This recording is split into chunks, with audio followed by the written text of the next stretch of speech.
J'ai un parcours de droit franco-allemand et d'école de commerce, l'ESSEC à Cergy.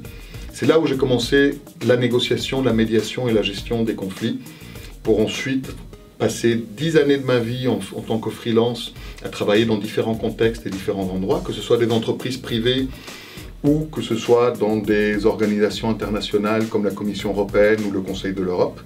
C'est aussi à ce moment-là que j'ai commencé à travailler dans des situations de pays post-conflit comme le Burundi, le Libéria, le Timor oriental, l'Afghanistan ou Israël et Palestine.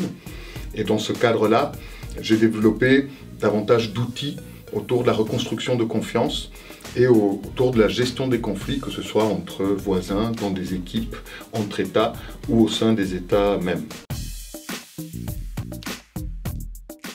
Les meilleurs souvenirs de ma carrière ont toujours trait au moment où on sent qu'un groupe ou des acteurs qui ont été en conflit comprennent ce qui s'est passé pour l'autre. Et j'en ai deux très particulièrement à l'esprit. Un qui avait lieu avec des groupes rebelles au Burundi, où enfin l'un commençait à comprendre la perspective et on sentait physiquement la tension qui baissait dans la salle, et l'autre qui est trait dans un pays en Asie, où c'était entre des ONG et une entreprise privée autour des questions des forêts. Et après d'ailleurs il y avait ce qu'ils appelaient le social event, qui est au fait rien d'autre que du karaoké auquel vous êtes bien obligé de participer.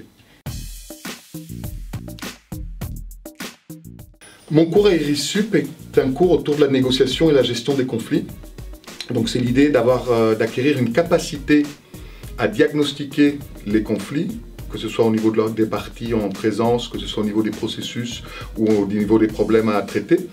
Ça c'est pour le cours à distance. Et le cours en présentiel, c'est acquérir les outils, les postures, les techniques afin de gérer ces conflits, de négocier avec l'autre partie, même dans des situations difficiles.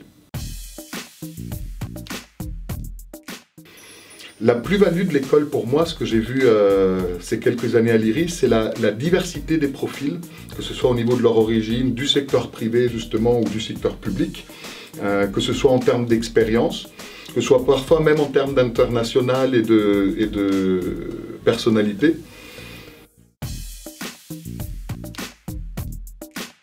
La recommandation principale, qui est basée justement sur cette force de l'IRIS d'avoir de la diversité, serait de continuer à être curieux de la perspective de l'autre et d'éviter ce qu'on voit à mon sens trop aujourd'hui, la simplification et le manichéisme dans l'analyse des positions ou des postures des acteurs, que ce soit au niveau international ou au niveau national.